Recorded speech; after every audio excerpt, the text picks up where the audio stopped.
안녕하세요. 오늘 이야기는 좀 도발적인 질문으로 시작해볼까 하는데요. 만약에 기술이 어느 순간부터 우리를 위해서가 아니라 다른 무언가를 위해 일하기 시작했다면 어떨까요? 자, 한번 깊이 파고 들어보죠. 자, 본격적인 얘기에 들어가기 전에 잠깐만 한번 생각해 보실래요? 오늘 마지막으로 켰던 앱 뭐였는지 기억나세요? 그게 SNS든 은행 앱이든 배달 앱이든 상관없어요. 한번 스스로한테 솔직하게 물어보세요. 그걸 정말 내가 원해서 켠 걸까? 아니면 어쩔 수 없이 필요해서 켠 걸까? 아마 이 질문 좀 찔리는 분들 많을 거예요. 이 간단한 질문 안에 우리가 요즘 느끼는 감정들이 다 담겨 있거든요. 아니, 우리 삶을 더 편하게 만들어준다고 믿었던 기술에 둘러싸여 있는데 왜 우리는 더 피곤하고 더 불안하고 뭔가 계속 뒤처지는 것 같은 기분을 느끼는 걸까요? 참 익숙한 느낌이죠. 그래서 오늘 우리가 한번 파헤쳐볼 가설이 바로 이거예요. 만약에 기술이 그러니까 사람을 위해 일하는 걸 그만두고 눈에 보이지 않는 어떤 거대한 시스템을 위해 일하기 시작했다면 어떨까 하는 거죠. 여기서 말하는 시스템이라는 게 뭐냐면요. 광고 수익 모델이라던가 우리들이 관심을 사고 파는 플랫폼, 데이터를 기반으로 돌아가는 거대한 경제, 바로 그런 것들을 말하는 거예요. 이거 무슨 음모론 같은 얘기가 아니고요. 우리가 어떻게 여기까지 오게 됐는지, 그리고 여기에 AI가 본격적으로 뛰어들면서 뭐가 어떻게 바뀌고 있는지에 대한 아주 솔직한 이야기입니다. 자, 이걸 제대로 이해하려면 시간을 좀 거슬러 올라가야겠죠? 기술이 우리에게 처음 했던 약속이 뭐였는지부터 한번 되짚어 보자고요. 기술의 시작은 아주 단순했어요. 바로 인간 능력의 확장이었죠. 여기 보시면 아주 명확하잖아요. 망치는 우리 팔의 힘을 더 세게 만들어줬고, 바퀴는 다리가 갈 수 있는 범위를 넓혀줬죠.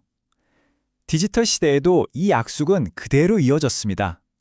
인터넷은 물리적인 거리를 없애줬고, 스마트폰은 말 그대로 온갖 도구를 우리 주머니 속에 쏙 넣어줬으니까요. 모든 게 간단하고 직접적이고 그 목적은 명백하게 사람을 향해 있었어요. 맞아요. 기술이 우리한테 했던 약속은 언제나 참 아름다웠죠. 삶을 더 편하게 해주고, 시간을 아껴주고, 사람들을 더 가깝게 만들어준다는 그런 약속이요. 그리고 한동안은 기술이 이 역할을 정말 충실하게 해내는 것처럼 보였고요. 그런데 어느 순간부터 이 게임의 규칙이 완전히 바뀌어버립니다. 인간과 기술의 관계에 균열이 생기기 시작한 결정적인 전환점이 찾아온 거죠. 바로 기술의 목표가 바뀐 거예요. 이 슬라이드가 그 변화를 아주 잘 보여주는데요. 플랫폼들이 유용성이 아니라 사람들의 관심, 즉 주의력으로 돈을 벌기 시작하면서부터 기술이 던지는 질문이 달라진 겁니다. 예전에는 어떻게 당신을 도울까요? 였다면 이젠 어떻게 해야 당신의 역에 1초라도 더 붙잡아둘 수 있을까가 된 거죠. 이제 모든 디자인, 모든 새로운 기능은 이게 사용자한테 진짜 필요한가가 아니라 이걸 넣으면 사람들이 한 번이라도 더 클릭할까? 라는 질문에서 시작되는 거예요. 이 상황을 정말 정확하게 꿰뚫는 유명한 말이 있잖아요. 제품이 공짜라면 당신이 바로 상품이다. 우리의 시간과 관심, 그리고 우리가 남기는 모든 데이터가 바로 팔리는 상품이 된 거죠. 이게 누군가 악의를 가져서라기보다는 그렇게 설계된 비즈니스 모델이 낳은 자연스러운 결과라고 봐야겠죠. 그 결과물이 바로 우리가 매일같이 경험하는 이런 것들입니다.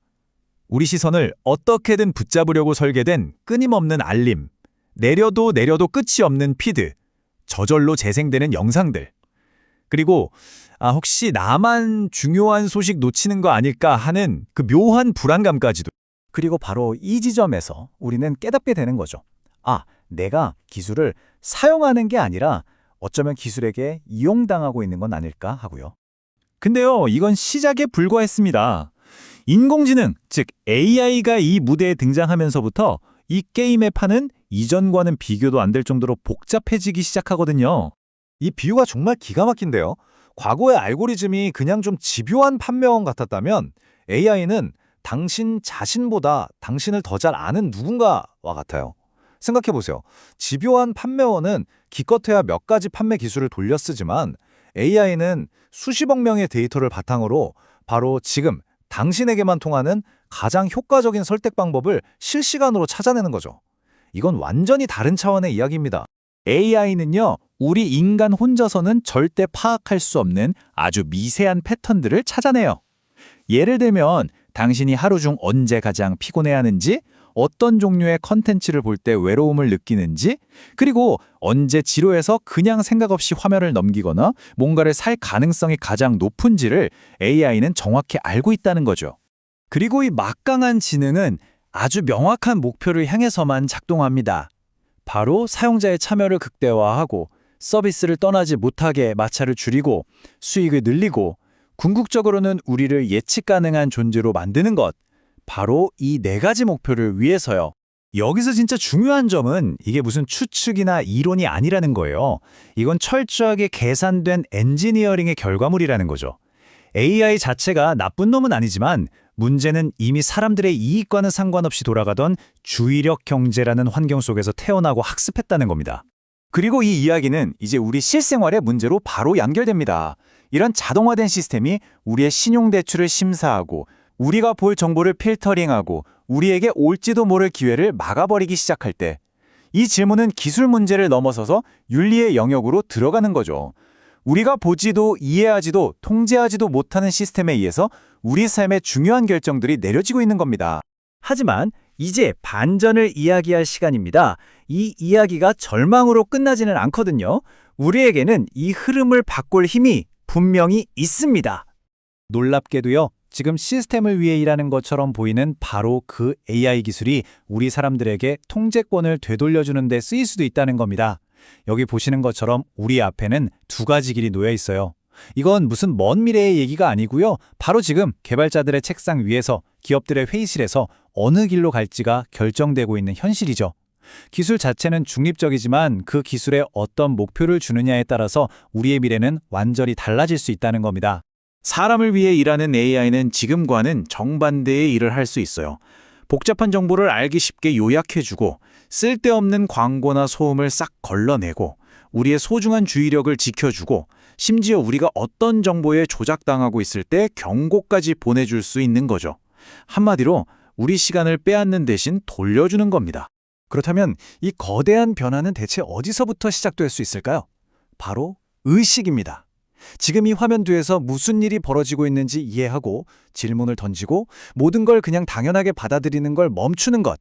우리가 이 게임의 규칙을 이해하는 바로 그 순간 우리는 더 이상 판 위에 놓인 말이 아니라 게임을 하는 플레이어가 될 수 있는 거죠. 이 마지막 메시지는 정말 강력한데요. 미래는 더 똑똑한 기계에 대한 이야기가 아니라는 겁니다. 바로 더 의식 있는 사람들, 즉 우리 자신에 대한 이야기라는 거죠. 결국 문제는 기술 그 자체가 아니었을지도 모릅니다. 어쩌면 진짜 문제는 이 모든 기술이 애초에 누구를 위해 존재해야만 했는지를 우리가 잠시 잊어버렸다는 점일 겁니다. 기술은 우리를 지치게 하거나 통제하기 위해 있는 게 아니에요. 우리를 자유롭게 만들어야죠. 그리고 좋은 소식은 아직 방향을 바로잡을 시간이 우리에게 남아있다는 겁니다.